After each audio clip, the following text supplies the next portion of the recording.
novo entre uma aula e outra. Por enquanto, eu aproveito para gravar e depois a gente vai acabar usando isso aqui como um certo material de apoio. Não seria material, mas material de apoio para que, caso alguém que assista a disciplina perca alguma aula, ou mesmo num pacote, você possa apresentar todas as variáveis. Bem, mas em relação à questão de como é que o campo elétrico varia, ou seja, quando você quer aproximar ele, por exemplo, de aqui embaixo, nós temos 10 metros, isso aqui então é classe A, que está uma distância de 10 metros. Se você quer aproximar para uma distância de 3 metros, a gente parte de um princípio, a gente vai verificar depois, que quando a gente trabalha com antenas têm uma característica. Existem campos elétricos e magnéticos que variam em termos de 1 sobre R ao cubo, 1 sobre R ao quadrado e 1 sobre R. Mas esses termos 1 sobre R ao quadrado e 1 sobre R ao cubo são campos que existem muito próximos da antena. Então, quando você está medindo o campo próximo da antena, e aí ele faz uma relação do comprimento de onda dividido por 6, uma relação bem aproximada. Então, se o comprimento de onda tiver, por exemplo, vamos lá, o comprimento de onda tiver 150 kHz, 150 kHz, o comprimento de onda são 2 metros. Se eu pego 2 metros e divido por 6, isso aqui vai dar em torno de 33 centímetros, aproximadamente. Mas tudo bem, vamos pegar um caso. Então, aí vai 33 centímetros. Então, abaixo de 33 centímetros, o teu campo é um campo próximo. E se o teu campo é um campo próximo, ele vai ter componentes em 1 sobre R ao quadrado e 1 sobre R ao cubo. Ou seja, eu vou aproveitar o que está escrito aqui. Ó. Você está vendo aqui é que a gente está definindo que o campo elétrico ele tem uma relação, mais ou menos, uma constante K dividido por R. Ou seja, ele varia com o inverso da distância. Então, quanto maior a distância, evidentemente que menor, quer dizer, quanto maior a distância, vai ser menor o valor do campo, o que é uma coisa óbvia que a gente sempre espera, né? Conforme você se afasta de uma fonte qualquer, e aí a gente poderia imaginar, por exemplo, 1 sobre R ao cubo, 1 sobre R ao quadrado, por exemplo, a superfície. Então, se você tem, por exemplo, uma propagação de uma onda eletromagnética, então você tem uma propagação de uma energia eletromagnética. Conforme você vai se afastando, a área, ou seja, se você pega uma mesma área, por exemplo, uma mesma superfície, conforme você vai se afastando, a superfície, imaginasse que isso aqui fosse uma esfera, por exemplo. Então, conforme você vai se afastando, a área da esfera vai aumentando.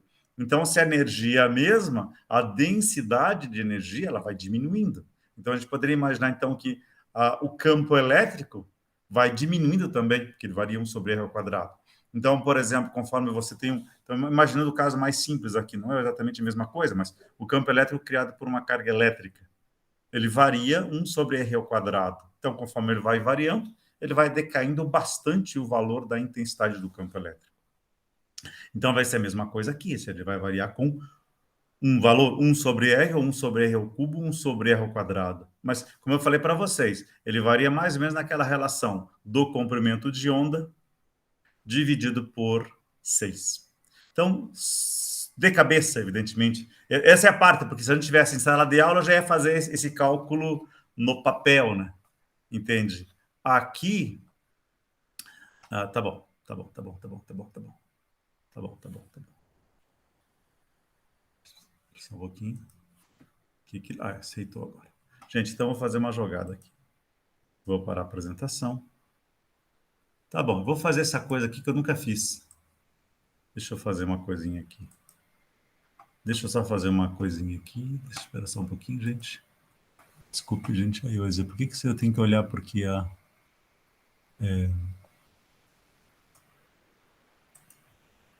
Agora começou a esquentar. Então, eu vou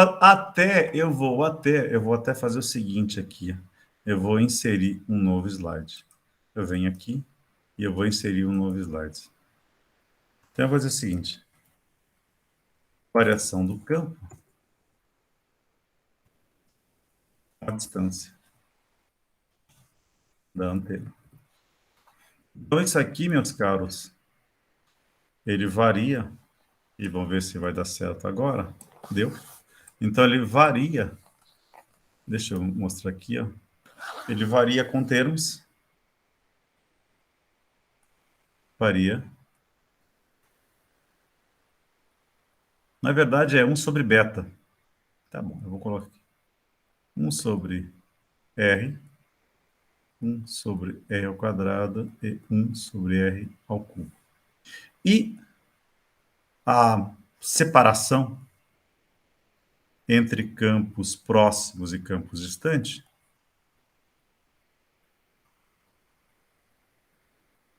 próximos e distantes,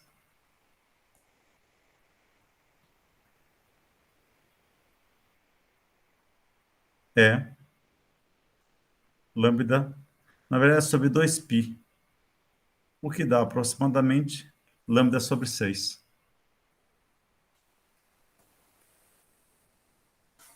Então, aqui, meus caros, eu quero fazer só um cálculo que eu nunca fiz. Para a frequência de... Tá bom, eu vou fazer uma suposição aqui, ó. 50 MHz. Lambda é C sobre F. Então, C sobre F é 300 mega dividido por 50 mega. Isso aqui vai dar 6. 6 metros. Aqui é megahertz, tá bom. Ah, desculpe. Deixa eu apagar aqui. Deixa eu apagar aqui.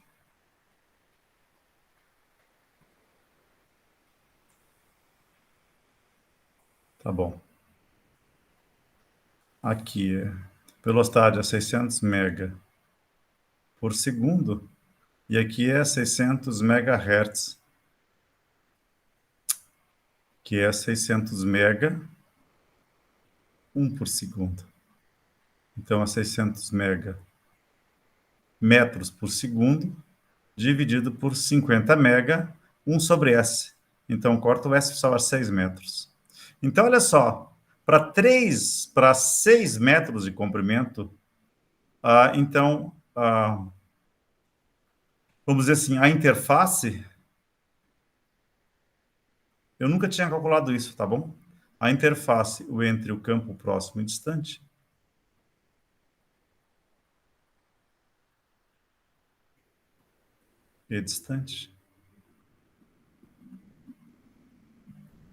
vale aproximadamente lambda sobre 6.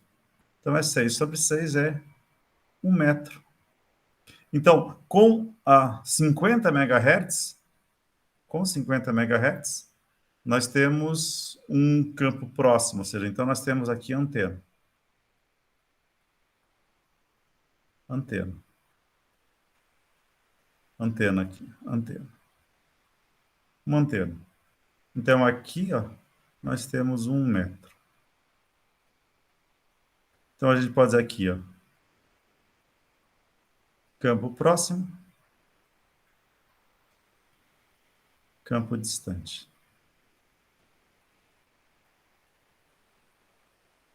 E aqui, se você quiser, se diz que isso aqui é o raio em metros, que é a distância em metros. Deixa eu salvar isso aqui de novo.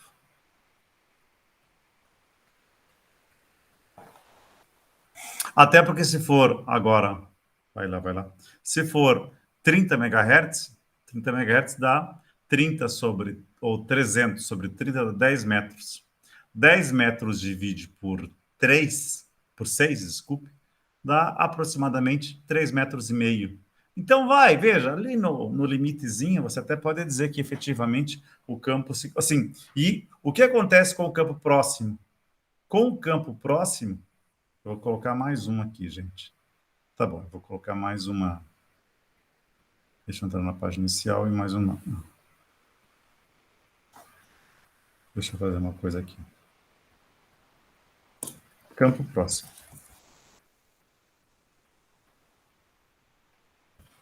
Próximo e distante. Veja bem, é claro que eu não falei sobre antenas, então aqui nós estamos só tendo um pequeno apanhado sobre antenas, que eu até posso depois colocar em anexo esse material aqui. No campo próximo e distante, a gente pode dizer o seguinte. No campo próximo e distante, pode acontecer o seguinte. Campo próximo.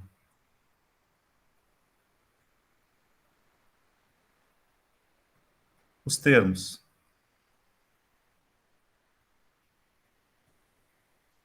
Em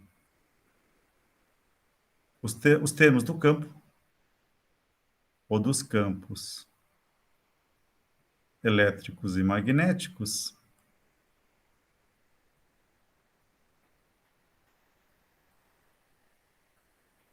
Tá bom. Deixa eu fazer uma coisa aqui.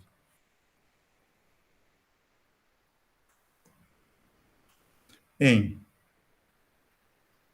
1 sobre... Na verdade, o termo exato é 1 sobre r ao quadrado e 1 sobre r ao cubo são dominantes. E no campo distante, existe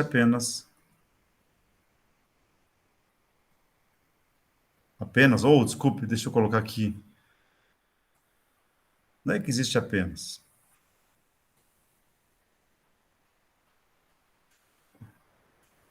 O termo 1 sobre r é preponderante. Por quê? 1 sobre r ao quadrado e 1 sobre r ao cubo, isso aqui vira aproximadamente, desculpe, aproximadamente igual a zero. Igual a zero. Ou seja, então, apenas o termo 1 sobre r, ele é dominante. E agora, gente, agora, tá bom. Agora, tá bom. Tudo bem. Deixa eu estar vagando. Deixa eu ver se eu posso fazer uma coisa aqui. Parece que perdeu. Vamos ver. Deixa eu voltar. Deixa eu fazer de volta.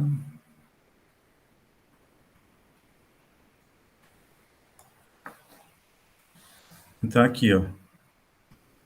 Deixa eu voltar aqui.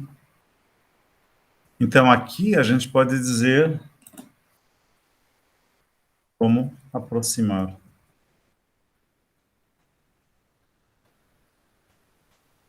campo elétrico de 10 metros para 6 metros.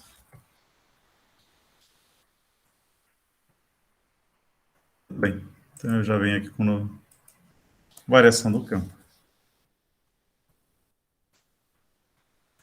O campo elétrico. E agora, eu volto mais ou menos ao que eu já tinha escrito lá. Opa. Se nós estamos com o objeto,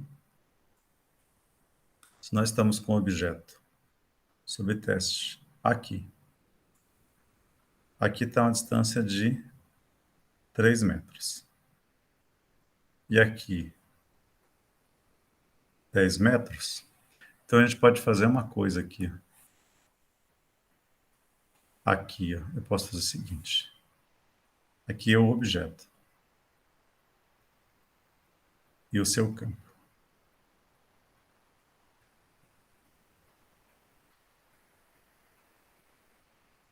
Então, a gente pode dizer que aqui, ó,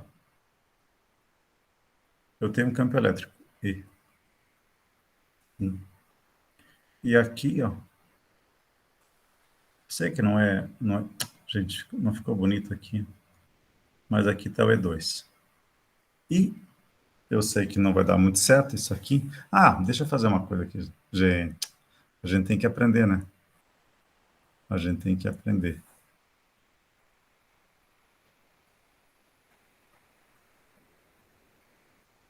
Então, aqui, ó, eu vou dizer que tem uma variação aqui. Essa variação é proporcional a 1 sobre R. Ou seja, então nós temos que E1 é um K sobre R1 e E2 é um K sobre R2. Então, quer dizer, é o seguinte, conforme o campo esteja mais próximo, esteja mais distante, é evidente que vai haver uma diminuição em função disso aqui. Então, dado isso aqui, deixa eu fazer uma coisa aqui. Deixa eu só fazer uma coisa aqui.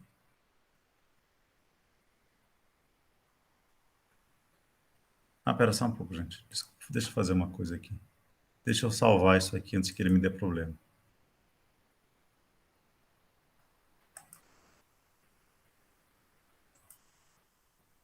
Deixa eu colocar aqui, zoom.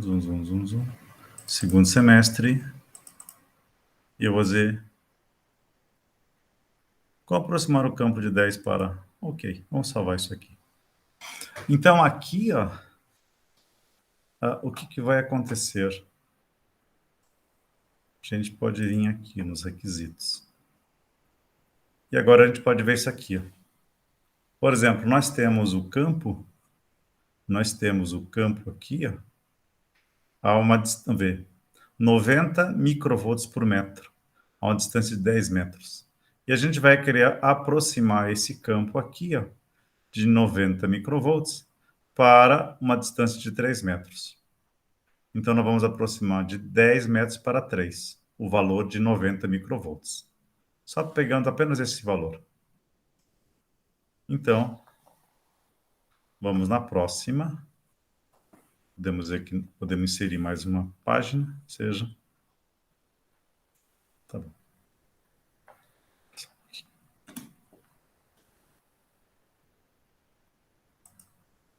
Tudo bem. 10 metros para 3, parecendo o campo elétrico. Ok. Então,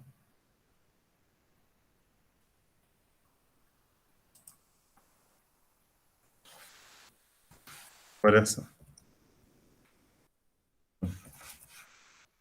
de 10 metros para 3 metros. E aqui eu faço o seguinte.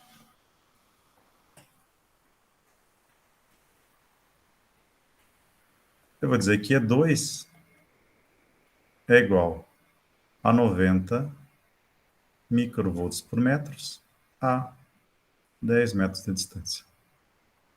Então, quanto vale E1 a 3 metros?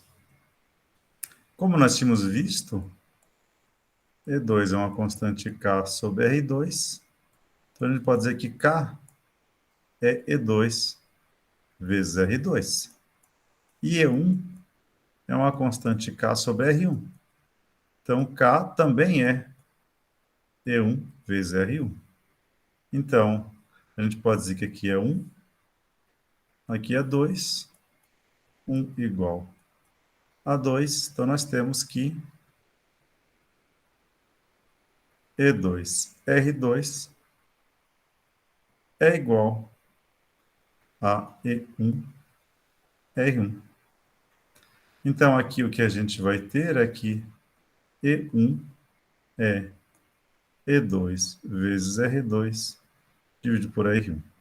Então, aqui nós temos 90 micro, eu não vou tirar o 90, vezes R2.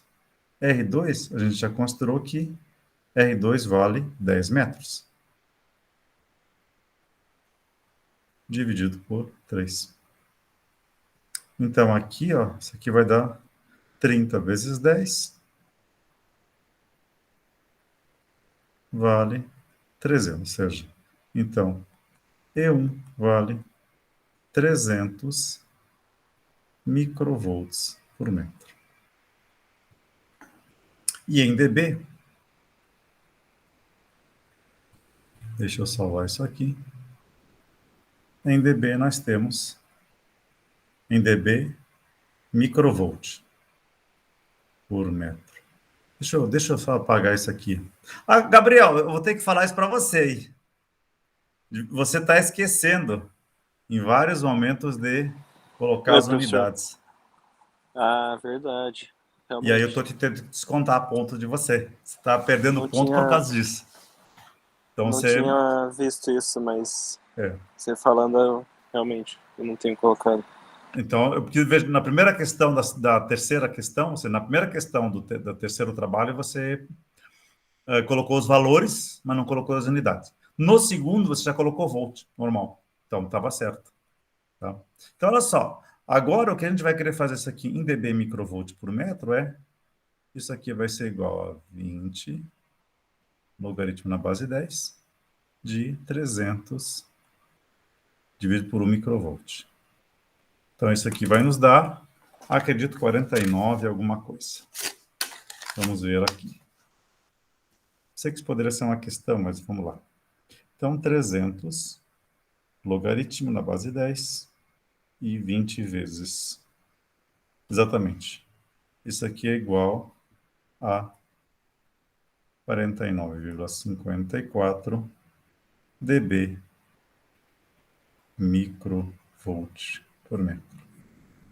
Então, exatamente isso, ou seja, nós temos uma aproximação que ela, se a gente for até olhar, não, se a gente for olhar só este valor aqui, ó, descontando 90, nós teríamos, por exemplo, aqui, ó, deixa eu ver isso aqui, ó, 10 sobre 3 é 3,33.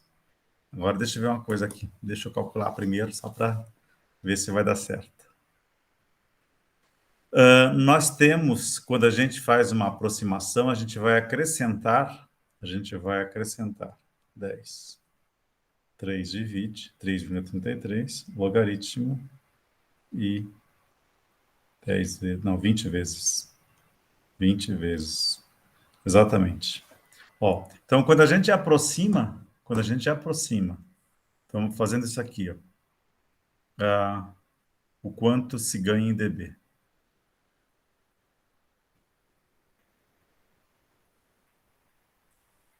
Ganha em dB. O campo. Sei que a frase ficou horrível. Ou seja, o quanto o campo aumenta em dB vai ser igual a 20 logaritmo de 10 sobre 3. Isso aqui vai ser igual a 10,54 dB. Então, quando você aproxima um campo elétrico de 10 metros para 3, você vai ter um aumento de 10,54 dBs. Ou seja, então agora a gente pode fazer isto aqui. Só que aqui agora já vai dar nhaquinha, porque eu vou ter que parar. Eu vou ter que parar isso aqui. Eu vou ter que parar isso aqui. E mostrar isso aqui. Tá bom. Eu sei que fica assim, mas é que daí eu vou colocar desse jeito. Então eu vou ter que parar a apresentação por enquanto. Eu vou parar a apresentação por enquanto. E eu vou mudar de posição. Porque essa aqui virou minha tela principal. Aí. E agora eu venho aqui e eu simplesmente continuo a apresentação. Então vamos preparando, meus caros. Muito provavelmente já no próximo semestre a gente já vai ter aula presencial. O único detalhe é que a gente vai ter que pensar melhor é como é que vai fazer. Elizabeth, eu acho que tanto você quanto o Gabriel, vocês estão aqui, porque você trabalha no LACTEC, então você está aqui, né? E o Gabriel também. Eu Então trabalho você na já Electrolux. está na Electrolux, desculpe. Uhum. Mas também tá aqui, mas é em Curitiba. E você Curitiba. também, Gabriel?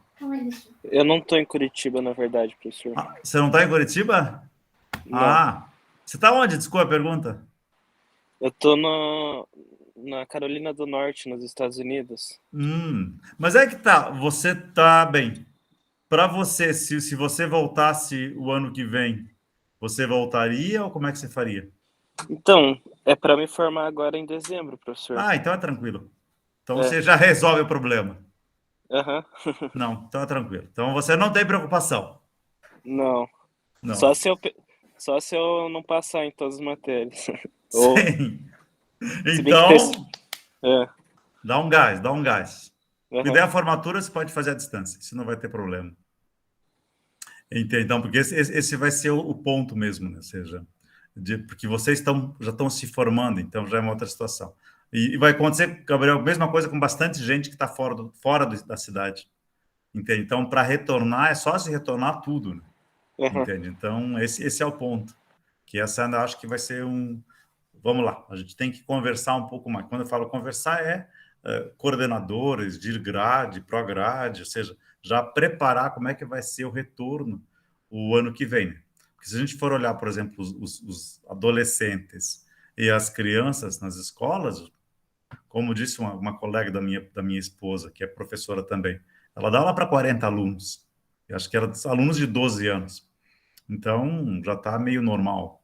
Agora, como é que a gente vai fazer com 40 alunos em sala de aula, já com o pessoal já com 18, 19, 20 anos? Então, aí eu digo que é esse que a gente vai ter que acertar como é que a gente vai fazer. Se vai fazer inteiro, se vai fazer metade da turma, entende? Então, isso vai ser a próxima etapa que a gente tem que pensar para já começar o ano que vem, já voltar essas atividades presenciais. Mas, bem, Elizabeth, você se forma agora ou não? Não, não, eu vou ficar por 3 matérias para o semestre que vem. Eu sei, tudo bem, tudo bem. Mas você voltaria ou tá com receio?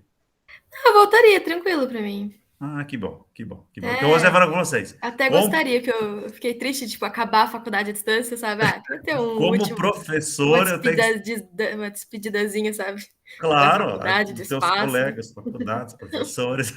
Então, Uhum. vai ter, não se preocupe. Semestre que vem, com certeza, você vai estar presencialmente lá na universidade. Sim. Então, aqui, ó, ou seja, pegando o que a gente fez dessa comparação, então a gente verifica que a gente consegue, então, ter esse aumento. E aí, lá nós estávamos com. Vamos, tudo bem, vou olhar um pouquinho mais para cá, porque esse aqui estão aqui. Então, nós estávamos aqui com 90, e eu acho que ele não apresentava aqui, 39. Então, exatamente isso aqui, a medida 39 dB microvolt por metro. Então, aqui é de 30 a 88. Então, nós estamos trabalhando com 50 microvolts, 50 mega. Então, esse valor aqui, ó, de 39, ele vai para 49,5. E aí estão os outros valores também. Então, como a gente tinha visto antes, os equipamentos de classe A, que são de uso industrial, eles são menos severos, os seus valores de campo, em relação aos de classe B, que são aqueles de uso residencial. Bem, aqui então já a CISPR, eu só estou apresentando os valores, mas vocês podem olhar depois. Então lá tem a diferença que são só duas medições ou duas valores de campo, dois ranges, duas faixas de frequência para emissões conduzidas, que são de 20 a 230, e depois 230 a 1000 MHz, aí que são os valores, 30 dB microvolt por metro e 37, e para os equipamentos classe A, também medidos a 10 metros de distância, também são agora 100 microvolts e 224, dando a 40 e 47, ou seja, então os classes A, eles têm valores 10 dB acima dos valores de classe B. Então, aqui é uma comparação entre ambos, então você vê que eles mais ou menos que se interpenetram, ou seja, não são valores muito diferentes um do outro. E eu já tinha falado para vocês sobre a medição que é feita numa câmara anecoica, então a gente já tinha conversado sobre a câmara anecoica na aula passada. Nós tínhamos visto também essa questão aqui das câmaras anecoicas, então essa aqui, ó, é aquela log periódica, que vai na faixa de 30 MHz até 200 MHz, e a outra faixa, outro valor, que é um pouquinho mais difícil de enxergar, essa aqui, ó, que é a log, desculpe, uma antena bicônica, não, então eu estou confundindo vocês. A bicônica, interessante, eu sempre achei que foi essa aqui. Essa aqui é a bicônica, ou seja, essa aqui é a bicônica. E a antena log periódica é essa que está aqui em cima, que vai de 200 MHz até 1 GHz. Essa aqui, essa pequenininha aqui. E essa aqui é a bicônica, que mede de 30 MHz até 200 MHz. Bem, agora Comentando, então, sobre os outros tipos de emissões, são as emissões conduzidas, que são aquelas que vão pela fiação da rede elétrica. E o que se quer diminuir é justamente, ou o que você quer limitar para diminuir essas emissões conduzidas, é justamente diminuir a intensidade da corrente elétrica que circula pelo cabo AC. E aí, como dito aqui, essas emissões que vão pela rede elétrica, a partir do equipamento sobre teste, ou sobre o equipamento qualquer, na verdade, ele vai ser sobre teste se ele for para um laboratório credenciado. Mas, então, todo o equipamento ele tem um certo ruído de alta frequência. E esse ruído são essas correntes que vão circular pela fiação elétrica, e essas correntes de alta frequência, a rede elétrica vai funcionar como se fosse uma antena. Então, a partir dela, vai existir o nível de radiação eletromagnética, né? Então, é como dito aqui, esta rede é um conjunto de fios distribuídos nas paredes do prédio que funcionará como uma grande antena. Então, essas correntes lançadas na rede elétrica criam campos que serão facilmente irradiados para o ambiente. E aí, de novo, o exemplo era aquele liquidificador com os arcos nas escovas do motor universal. O ruído é lançado na rede elétrica e cria a radiação captada pela antena da televisão, gerando aquele ruído visual que era antigo. Isso é, evidentemente, na época que a televisão, a grande parte dela era apenas televisão por antena externa. E aí, então, você via esse ruído ambiente. As emissões conduzidas deverá ser medida corrente de ruído para fora. Mas há um problema, né? Ou seja, é muito difícil de você medir corrente. Então, para isso, o que eles vão acabar, de fato, medindo é uma tensão elétrica. E um outro ponto importante é que vai ser inserido essa LISNE, que é uma rede estabilizadora, um network, que é uma rede estabilizadora de impedância de linha. Que a gente vai ser mais fácil comentar um pouquinho para frente, mas o que acontece é que quando você faz uma medição qualquer de qualidade de energia ou de compatibilidade, se você não tiver nenhum tipo de isolamento, você não sabe de onde é que está vindo esse ruído. Se o ruído vem pela rede elétrica e atinge o equipamento, ou se é o equipamento que está jogando para a rede elétrica. Então, para isso é necessário você criar uma blindagem, ou seja, você fazer algum tipo de blindagem em que você possa garantir que o que você vai ler através do analisador de espectro, por exemplo, seja simplesmente o valor que seja criado, o ruído que seja criado pelo equipamento. E isto a gente pode enxergar um pouquinho para frente, né? Porque aqui ele está falando sobre o sistema de distribuição de energia. Esse sistema aqui trabalha, por exemplo, entre fase e neutro com 120, então ele vai ser mais ou menos como se fosse trabalhar com seis ou transformadores em Y, por exemplo, em que você faz cada transformador, que você faz uma divisão, ou seja, você faz uma transformação com um neutro, ou seja, um transformador que tenha o neutro aterrado, ou desculpe, não o neutro aterrado, mas você vai ter, pode ser o neutro aterrado também, mas você pega justamente a tensão do meio do transformador, para que você possa, então, ter uma divisão. Se for 200 de uma tensão de, por exemplo, 13,8 para 240, aí você vai pegar 120, fase e terra, como ele chama aqui, fase e terra. Então, com isso, você conseguiria pegar fase e terra, 120, e aí se você tem a gente não pode chamar de duas fases, porque você, como se você pegasse, tudo bem, você poderia chegar a uma fase? Não, você está pegando justamente fase, o terra e o neutro. Na verdade, não seria fase, terra e neutro, seria como se fosse fase e fase. E aí, então, você vai ter fase e fase, você pega 240, e fase terra, você pega 120. E agora sim, a gente pode apresentar para vocês o que seria esse LISNE. Então, esse LISNE, como eu já tinha comentado anteriormente, o que você quer é justamente medir essas correntes que estão saindo do equipamento sobre teste e vão ser medidas por essa LISNE. E essa LISNE, na verdade, a LISNE não é exatamente ela que faz a medição, mas ela prepara o ambiente para que você faça a medição no analisador de espectro. E então, essa LISNE, o que ela faz é ela impede, quer dizer, não é que ela impede, ou ela simplesmente joga o ruído para que ele possa ser medido, e o ruído externo, né, que está na rede elétrica, esse ruído ele vai ser bloqueado. Agora, como é que esse ruído vai ser bloqueado? Então, vamos lá.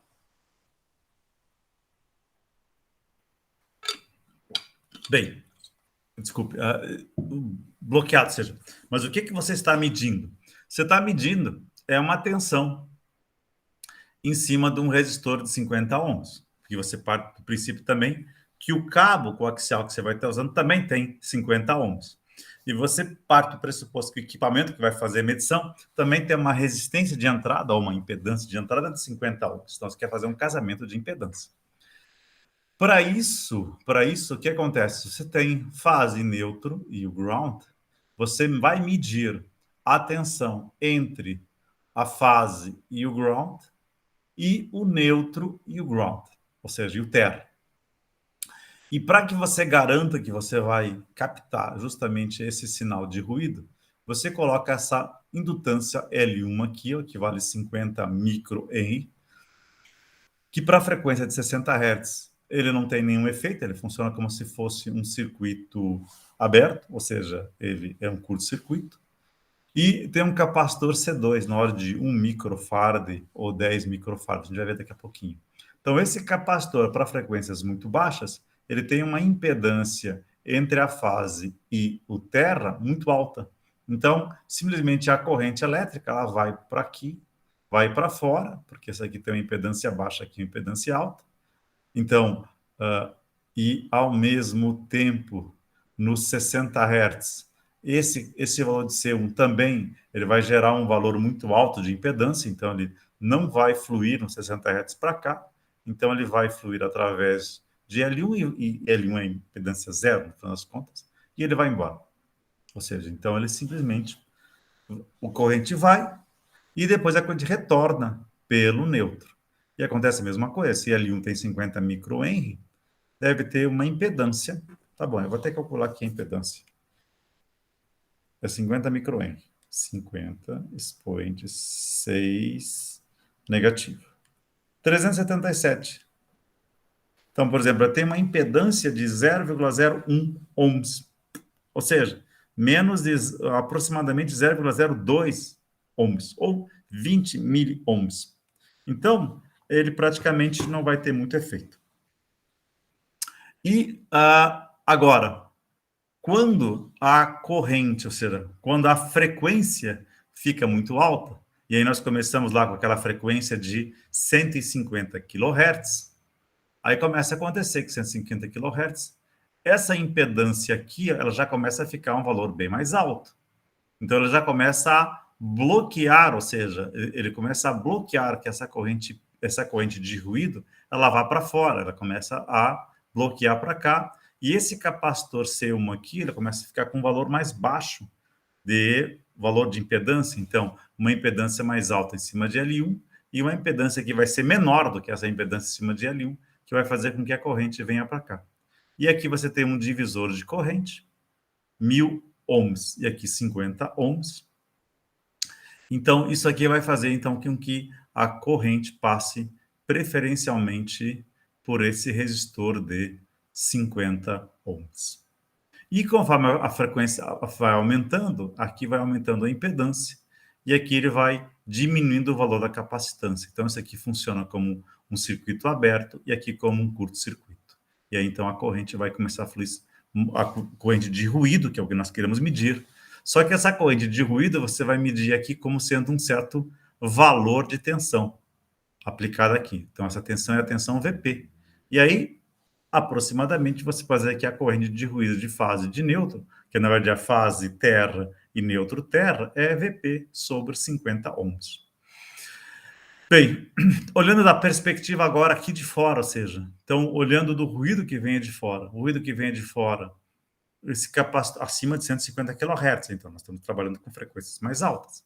Então aqui essa frequência, desculpa, essa corrente em alta frequência, ela vai encontrar essa indutância JωL1 aqui, que é um alto valor alto.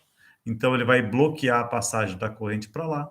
Então a corrente vai se deslocar por C2 e ele acaba retornando. Então ela vem de fase e retorna pelo terra. Em relação ao neutro, acontece a mesma coisa, porque os dois são simétricos, então a corrente não vai entrar no sistema para depois ser lido aqui, a frequência de ruído, ou seja, a corrente de ruído, em alta frequência, de 150 kHz até 30 MHz, e ela então começa a se desviar por esse capacitor C2, a corrente que entra pelo neutro, e ela retorna pelo terra. Então, esses aqui são esses valores de Leasing, mas isso aqui é... esse aqui já é uma Leasing mesmo, efetivamente. Então, aqui, a proposta da Leasing é bloquear o ruído externo vindo da rede AC para não contaminar as medições e apresentar uma impedância constante na frequência para que o produto entre fase e terra e entre neutro e terra. Ou seja, o que você quer fazer é que haja uma impedância constante aqui. Ó. Então, tá aqui. Aqui é uma resistência de 1000 ohms. Nós temos aqui uma impedância, uma capacitância de 0,1 microfarad, aqui uma indutância de 50 microhenry e aqui uma capacitância de 1 microfarad. Esse aqui é algo militar, ou seja, uma Leasing militar. E aqui, meus caros, bem, vocês têm... Vamos lá. Esse vai ser um exercício que eu vou passar para vocês. A gente pode imaginar de duas formas. Ou você resolve através de um PSpice, o LT-SIM, ou seja, você usa um software de simulação, em que você vai fazer uma frequência que vai de 150 kHz até 30 MHz, e aí você vai querer calcular a impedância que você está vendo, basicamente aqui, ou seja, entre esses terminais 1 e o terra. Essa é a impedância que você tem que enxergar, ou seja, a Leasing, ela enxerga, ou seja, o equipamento sobre teste, ele enxerga que valor de impedância. Então, lá, você pode fazer uma simulação desta forma, ou a gente pode fazer o que a gente vai fazer aqui agora, que é calcular como é que a gente calcula o valor da impedância vista por terminal 1 e 0. Entende? Então, é isso que a gente vai querer calcular aqui agora. Eu já fiz ali. Tá bom. Eu já fiz aqui. Então, eu simplesmente vou dizer isso aqui, o cálculo de desenho. Eu vou passar para vocês, no final das contas, meus caros, esse PPXT aqui. Depois eu passo para vocês esse PPXT aqui. Então, olha só, Zen, qual a impedância vista de 1 e 0? Então, nós temos uma capacitância C1, um resistor R1, um resistor R2, que está em paralelo, esse indutor L1, que está em série com C2, e aqui na rede a gente considera como se tivesse uma impedância infinita para facilitar a nossa vida. Então a gente poderia dizer, então a rede elétrica, apesar da gente não saber como é que ela está, a gente considera que ela tem uma resistência, uma impedância infinita, ou seja, ela não está em curto-circuito, então ela está no circuito aberto. Então nós temos uma impedância aqui, L1 e L1 e C2, eles estão em série. Então, a nossa impedância aqui é J ômega L1, está aqui, e C2, que está em série, é 1 sobre J ômega C2. E ZB está aqui, ou seja, então essa configuração de C1, que está em série com a resistência R1 e R2, ele vai ser o quê? Vai ser 1 sobre J ômega C1, mais, então, como está em série, R1 vezes R2 sobre R1 vezes R2. E a impedância total, Zen, vai ser simplesmente, então, como os dois estão em paralelo, ZA vezes ZB sobre ZA mais ZB, que é um número complexo. E eu vou pedir para vocês fazerem, então, usando MATCAD. Vocês têm algum programa de cálculo que vocês podem usar para calcular número complexo? Meus caros, eu pergunto tanto para você, Elizabeth, quanto para você, Gabriel. Senão você pode usar até... Eu baixei o MATCAD, mas eu não consegui instalar ele. Não? Não. Olha, vou ser franco contigo. Eu não consegui a primeira vez, depois na segunda vez eu consegui baixar. Eu tinha baixado ele, não posso dizer isso aqui, né? Não vou dizer como é que era. E eu tinha uma versão que não era assim muito, vamos dizer assim, adequada para o uso. Mas agora deu certo. E você, Gabriel, você conseguiu baixar o MATCAD? O MATLAB? Eu tenho MATLAB, professor. MATCAD nunca usei.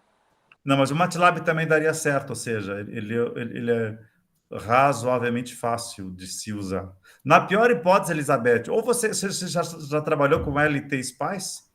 Ou LT Sim, Sim? ele tem sim. É, mas Ah, eu uso o MATLAB também. você usa o MATLAB, então. Beleza. Uhum. Então, acho que é mais fácil vocês fazerem pelo MATLAB.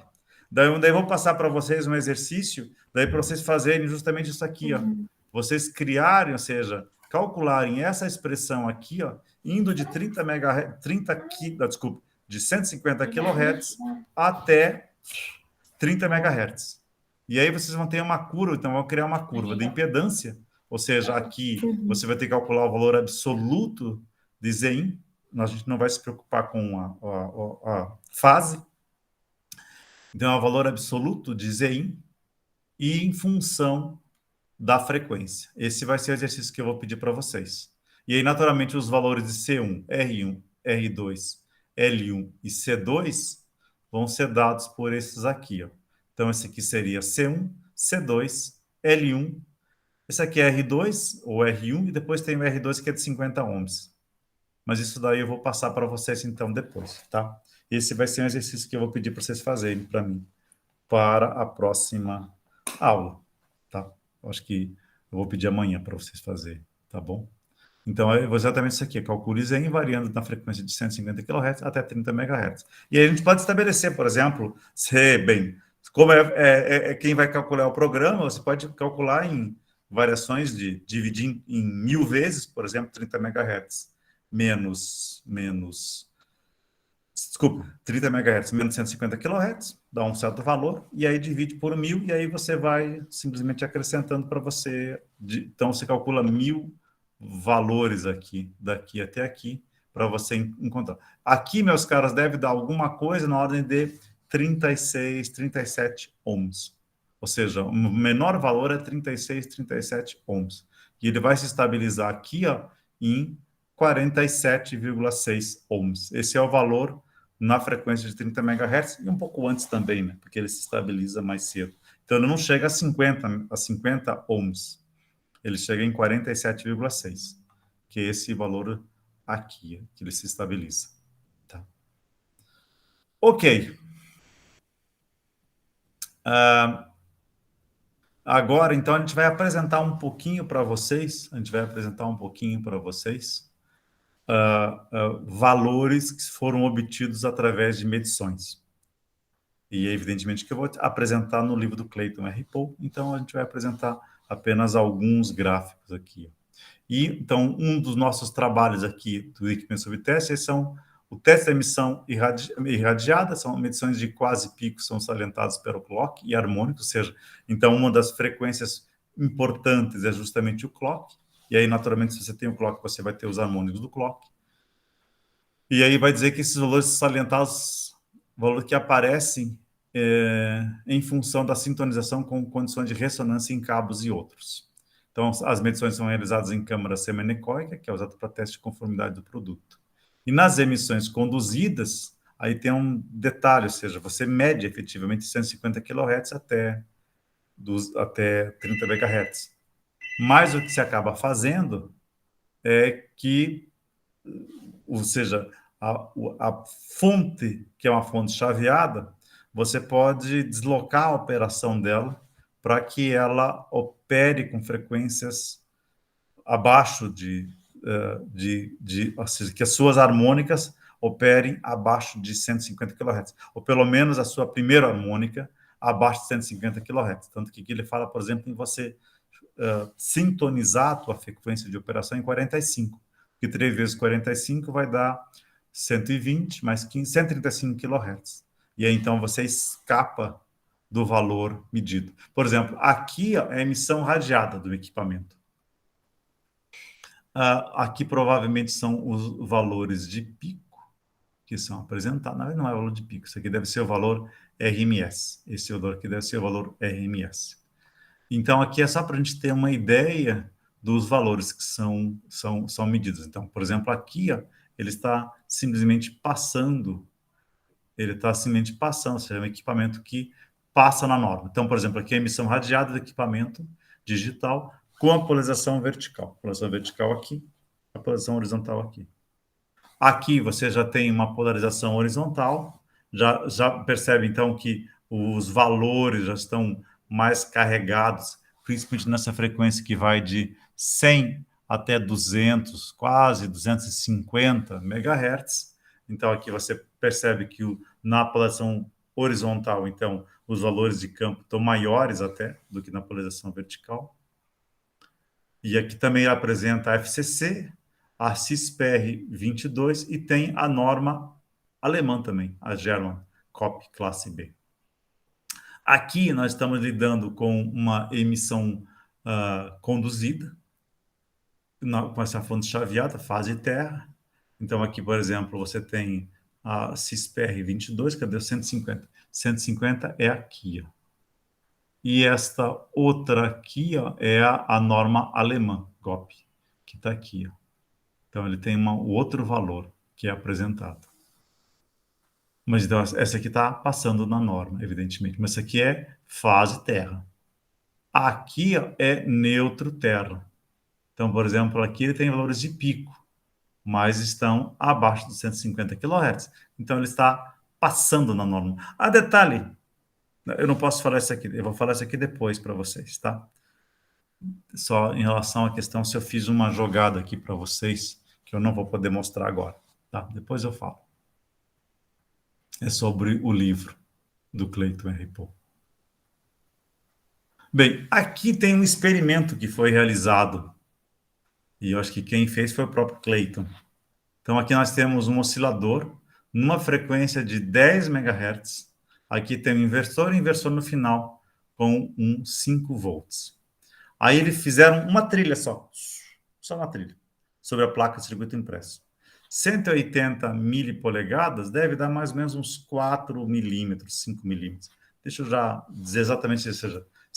Então ele tem um tamanho de 7 polegadas, 7 vezes 2,54, 7 vezes 2 dá 14, 3,5, 14 dá 17 e pouco. Vai, 18 centímetros.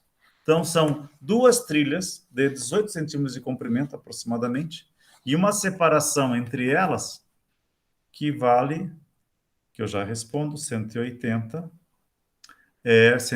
milipolegadas, 2,54 expoente 2 mili, 2,54 menos 2, menos 5,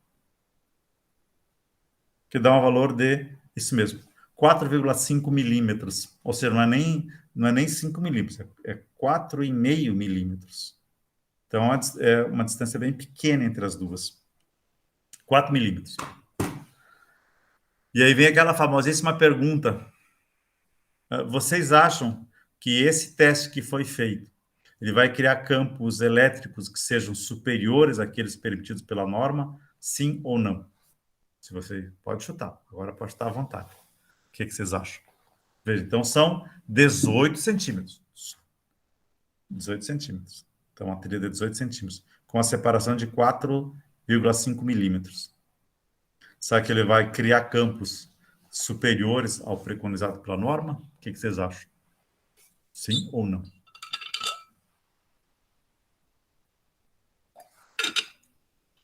Tá bom, vocês não me respondem? Então, eu digo, a princípio, talvez não. Mas então vamos ver a próxima medição que foi feita. Emissões radiadas a distância de 3 metros, como se ele fosse classe B. Então, olha aqui, ó. O valor da norma está aqui, ó, 40. Aqui está 45. E aqui está menos de 50 dB. Então, vocês estão vendo que na polarização horizontal, ele tem valores que vão acima de 70 dB microvolts.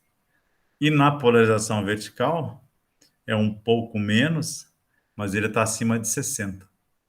Então, efetivamente, essas trilhas que não são tão grandes assim, elas acabam funcionando como uma boa antena e elas vão produzir valores de campo que são bem superiores ao preconizado pela norma, praticamente de frequências, bem, vai de 50 MHz em diante. 50 MHz em diante até um pouco menos de 300 MHz. E agora, na polarização horizontal, ele vai acima de 300, quase que eu diria uns 350 MHz. Então, efetivamente não é uma das atividades mais simples, ou seja, lidar com essa questão de compatibilidade, ele realmente tem alguns problemas que têm que ser pensados. Então, normalmente, numa situação como essa, teria que trabalhar com trilhas evidentemente menores, ou se você não consegue trabalhar com trilhas menores, você vai ter que trabalhar com múltiplas camadas, ou seja, múltiplas camadas para a placa de circuito impresso. Ali era basicamente uma, mas você trabalharia com 4, 8 ou mais camadas para que você possa colocar as trilhas nas camadas internas. E aí sim, essas camadas internas, tendo várias camadas de VCC ou de GND, elas realmente podem funcionar como se fosse um bloqueio para evitar com que essas perturbações eletromagnéticas sejam irradiadas para o ambiente. Então, só para comentar um pouquinho agora sobre os próximos passos, ou seja, então a gente teria essa questão aqui, por exemplo, de susceptibilidade radiada. A susceptibilidade radiada. Então, a proposta desse teste é assegurar que o produto operará quando instalado nas vizinhanças de transmissores de alta potência, que são, por exemplo, transmissores AM, FM, radares. Agora, hoje em dia, como já tem também, estações de rádio base. Então, essas emissões que são intensas, os equipamentos devem ser imunes. E a gente viu o pessoal lá na área automotiva fazendo testes para evitar que os equipamentos dos veículos automotivos sejam interferidos por essas irradiações eletromagnéticas. Em relação à susceptibilidade conduzida, bem, em relação à susceptibilidade radiada, eu posso falar bastante também na questão de áudio. Em áudio também, a tua preocupação é trabalhar com gabinetes, trabalhar com cabos que sejam suficientemente blindados para evitar que essas perturbações externas atinjam o cabo, atinjam os equipamentos e elas atinjam principalmente aquelas regiões em que você tem sinais de baixa intensidade que vão ter que ser amplificadas. Então, ali você tem que diminuir esses ruídos para que você simplesmente amplifique o sinal, que é o sinal de áudio original. Então, ali eu posso dizer que em alta fidelidade, realmente a preocupação com compatibilidade é bastante intensa.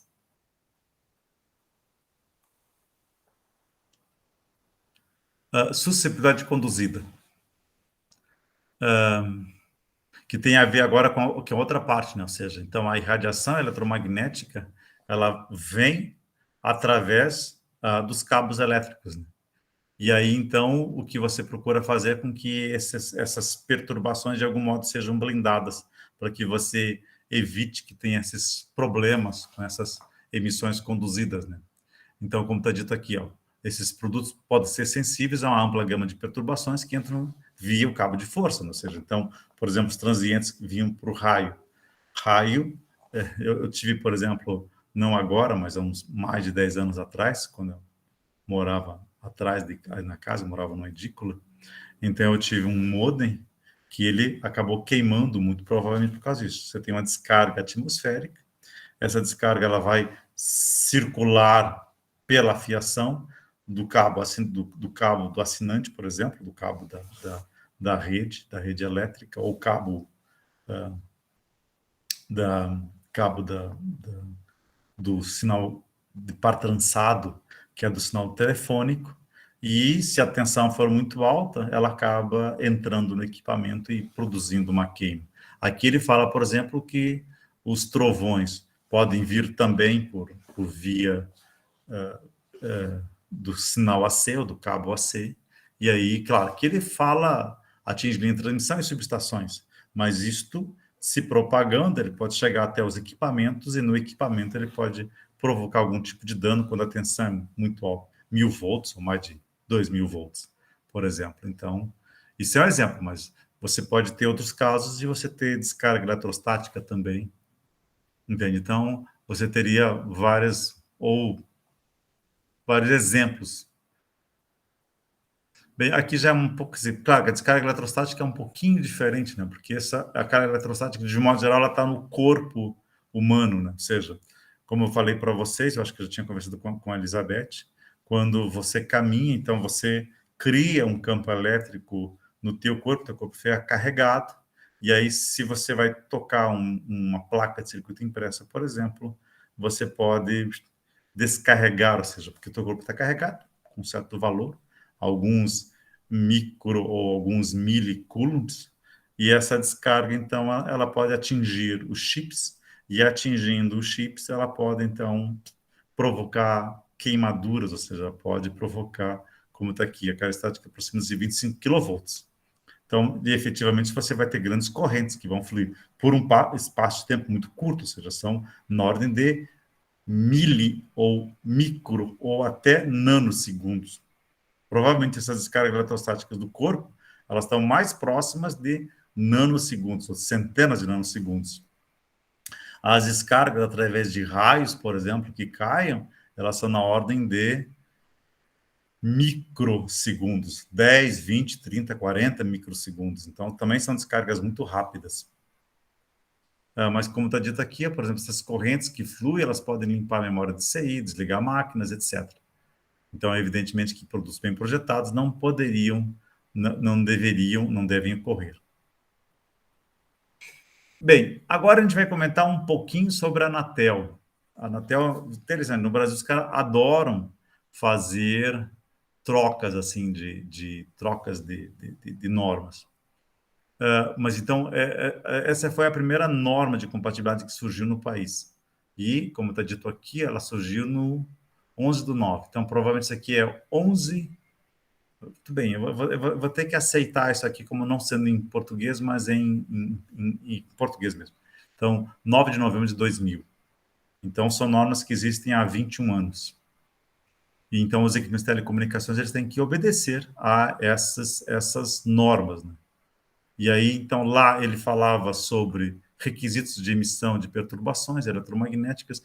Na verdade, deixa eu fazer uma coisa aqui, ó. Tudo bem, eu vou ler aqui, ou seja, então, de perturbações eletromagnéticas. Gente, eu vou fazer uma coisinha mais interessante. Vamos deixar isso aqui, depois eu quero mostrar a própria norma agora, a mais recente, que é a 120, a 1120, o ato 1120.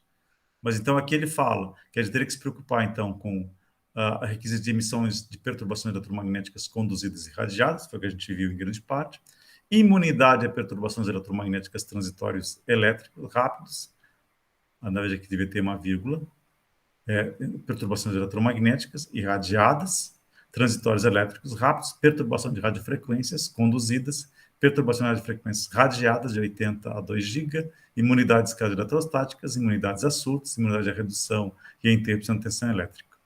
E aí depois ele fala requisitos de resistibilidade à perturbação eletromagnética de telecomunicações, rede elétrica, então aí você está aplicando picos de tensão.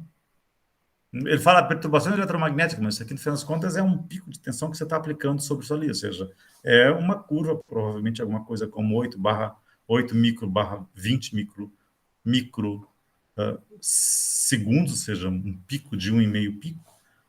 Então, sobe de 0 a 8 microsegundos, dá 1,5 pico, e depois ele decresce em 20 microsegundos, ele vai à metade de 1,5 pico. Então, ele iria para alguma coisa na ordem de 0,75 kV.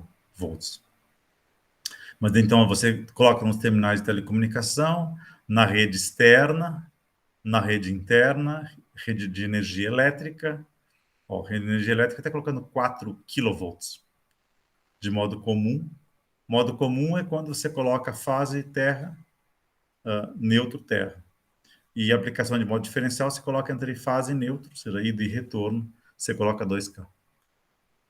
Aí depois, essa aqui é numa resolução 238, que é já aspectos de segurança, ou seja, um lá é perturbações. Esse aqui é segurança. Então, você tinha proteção aqui contra choque acústico, você tinha proteção contra risco de incêndio e proteção contra choque elétrico, energizado normalmente em as partes acessíveis com retífico menor que 0,25. E proteção contra aquecimento excessivo. Então, essas eram as preocupações. Aí, depois ele fala aqui sobre os equipamentos destinados a uso em geral, transceptor de serviço auxiliar de radiodifusão sonora, e aí ele comenta alguns dois. Mas aí, meus caros, era 2000. 2009, Aí foi revogado aquelas resoluções 4, a 238 e a 445. Então, a resolução 5529, ela são aplicadas aos equipamentos para telecomunicações de categoria 1 e categoria 2 e 3, destinada à instalação do ambiente do usuário. Proteção contra choque elétrico, em condições de sobretensão, porta externa, entende? Então, aqui, você já mudou, ou seja, agora você já tem a 686, de 13 de outubro de 2017, que já revogou aquelas resoluções anteriores. A resolução 442 de julho de 2021 e equipamento, exatamente, então foi revogando. A 686, 13 de outubro de 2017, então ele revoga aquelas outras normas. E revoga também a 529, é uma confusão. E agora, finalmente, aparece esse ato 1120, que revogou o ato 952 de 2018. Um era 8 de fevereiro, e esse ato 1120 é 19 de fevereiro de 2018. Então, isso aqui agora, ele vai abranger as disposições a seguir, são aplicadas aos equipamentos para telecomunicação. Demais equipamentos que possam desempenhar a função de terminal de telecomunicação ou oferecer estação, serão objeto de regulamentação específica. E aí, só gostaria, então, de poder mostrar para vocês um pouco. Espera só um pouquinho. Ué. Gostaria de mostrar um pouquinho para vocês. Mostrar um pouquinho para vocês. Cadê? Anatel, esse aqui. Ó. Deixa eu só fazer uma coisa aqui. Tá lá. Deixa eu cancelar aqui. Vamos ver se é esse aqui. Deixa eu vir aqui. E deixa eu fazer. Ó. Então, aqui é só para vocês terem ideia da própria norma. Então, esse aqui é esse ato 1120, 19 de fevereiro de 2018. Ó, então, teve até uma atualização dia 21 de janeiro de 2011. Teve 13 mil acessos. Então, aqui ele revoga o ato 952, e aí ele apresenta aqui o anexo. E aí tem bastante detalhe, né? Ou seja, você vê, ó, regulamento para certificação e homologação de produto de comunicação. Então, isso aqui são as normas. A IEC 61.004 de 2001, a parte 4, testando, vamos ver, as técnicas de teste e medição. Aqui, teste de imunidade e descarga eletrostática. E aí vai. Testes de MC, aqui requerimentos requerimentos de campos eletromagnéticos irradiados. A norma IEC 44, transientes rápidos elétricos. Aí depois tem o teste de imunidade a surtos, depois imunidade a distúrbios induzidos por radiofrequência, aí depois quedas de tensão, interrupções curtas e variações de tensão. Então, teste de imunidade. Aí depois esse é de 2003, o CISPR-11. Industrial, Scientific Medical, Radiofrequência Equipamentos, características de distúrbios eletromagnéticos, limites e métodos de medição. E aí vai, está aqui a CISPR-22, os limites e métodos de medição de distúrbios por rádio, as características de distúrbio por rádio, a medição, limites e métodos de medição de distúrbios de característicos de equipamentos tecnológicos de informação. Ficou meio ruim, ficou ruim a tradução. Mas então, isso aqui nos dá exatamente as normas, são praticamente todas normas europeias, que foram utilizadas como referência. Então, aqui são aplicados aos equipamentos para telecomunicações, requisitos de emissão de perturbações, homologação compulsória, e aí vai. Então, aqui, classe A, pode causar problemas instalados em ambientes ou áreas residenciais. Classe B, equipamento destinado a uso em ambiente doméstico ou residencial. Instalações do usuário em redes de acesso para estacionar como fixo, equipamento portátil. E aí vai. Então, ele apresenta uma série de uma série de definições básicas da aplicação. E aqui ele começa, então, alguns testes aqui. Ó. Ok, deixa eu só fazer isso. Sai daqui.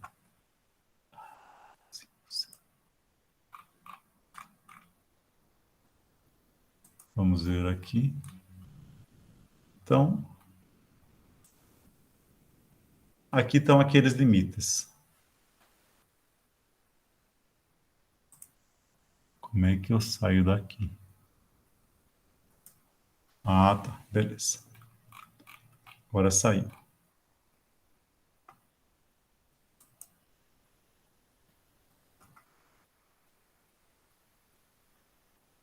Ok. Ok. Pois. 4,15.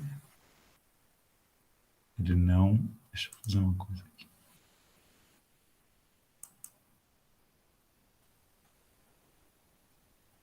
4,115. Interessante ele. Tá bom. Tô vendo que aqui eu teria que fazer uma outra coisa aqui, então.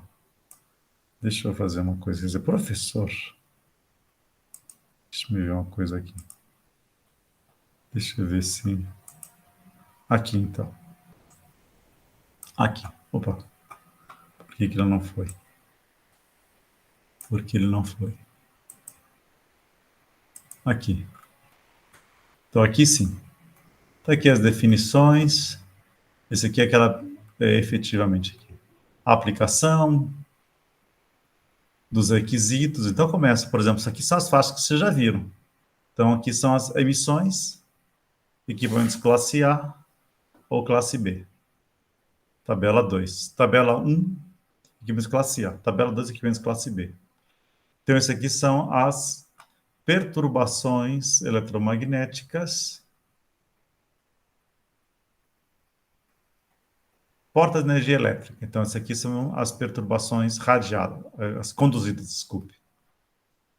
E aí, então, nós temos aqui, ó, o que nós já tínhamos visto antes, o valor quase pico ou valor médio. Interessante, não usa valor RMS, ele usa valor médio. Espera só um pouquinho, meus caros. Aqui. Aí depois, emissões radiadas. Então, aqui, ó, você vê que isso aqui é bem típico da norma europeia. 30, 230, 40 e 230 a 1000, 47. Equipamentos classe A e equipamentos classe B, como nós tínhamos visto. Deve explicar os limites de menor valor. Comunicações, equipamentos com antenas, as condições de verificação. E aí depois ele começa as outras normas, né? Aí ele começa. Requisitos de imunidade a perturbações eletromagnéticas. Então aqui, por exemplo, o equipamento deve ser imune a sequências transitórios elétricos rápidos com frequência de repetição de 5 kHz, conforme as prescritas no documento 214. O número de perturbação na tabela 5. Então, você tem aqui transitórios elétricos rápidos, provavelmente com um nível de tensão de 0,5, ó, nível de perturbações rápidas. Aqui ele fala telecomunicações, energia elétrica, ou seja, telecomunicações ele coloca a 0,5 kV, então coloca um pico de 0,5 kV, numa frequência de 5 kHz, e para energia elétrica ele coloca um valor de 1.000 volts, nessa frequência de 5 kHz, mas aí tem que verificar exatamente isso, ou seja, como é que você considera? Você considera 5 kHz, então metade, metade. Isso teria que ver aquele equipamento, o item 312. Aí depois ele imune a perturbação de frequência aplicada em modo comum nas podas de energia elétrica e telecomunicações. Um sinal senoidal modulado em 80% com tom de 1 kHz. Conforme previsto no item 2.16, indo de 150 kHz a 80 MHz. E aí, então, você tem 0,015 a 80, nível de ajuste de perturbação, 3 volts. Mas 3 volts para essa faixa de frequência. Então, é 3 volts na frequência de 80 MHz. Então, não é pouco. E aí vai. Que deve ser imune a perturbações de frequência irradiadas, na frequência de 80 MHz a 1 GB e 1.4 GB a 2 GHz. Característica pessoa com sinal senoidal modulado 1 kHz. E aí, 1 kHz, mais ainda uma intensidade de 3 volts. 3 volts por metro. nível de ajuste. Então, provavelmente 3 volts, ou ele está saindo na porta do equipamento, ou chegando na antena, ou chegando lá no equipamento com 3 volts nessa faixa de frequência. O equipamento deve ser imune a descargas eletrostáticas, com as características do documento 212, adotando níveis especificados na tabela 8.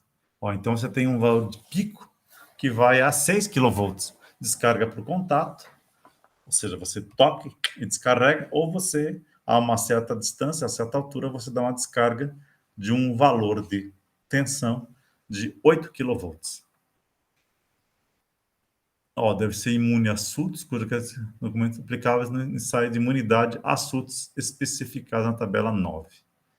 Então, aqui você vai dando um surto, que é quase como se fosse uma descarga eletrostática, só que aí deve ter talvez um outro nível de corrente que você possa descarregar. Então, é 0,5, porta externa 1, linha para a terra, telecomunicações, 1 kV, imunidade a surto. E aí, cabos blindados, os surtos são aplicados diretamente na blindagem, e aí vai. E então, só para vocês terem uma ideia exatamente do tipo de surto que você pode aplicar. São os tipos de surtos que você pode aplicar, que é a resistibilidade a perturbações eletromagnéticas, perturbações nas portas externas de energia elétrica, a tensão do circuito aberto deve ser 4.000 volts, modo comum, e aí vai. Então, ele apresenta aqui as várias tensões, aqui ele aplica até os geradores de perturbação eletromagnética. Então, aqui são geradores de perturbação eletromagnética. Por exemplo, aqui, para verificar esse perturbação deve ser um gerador circuito aberto, produz perturbação na forma de uma onda de impulso 1,2 a 0,3 de tempo de subida e 50, mais ou menos 10 microsegundos, tempo de descida. Então, ele sobe e depois ele desce.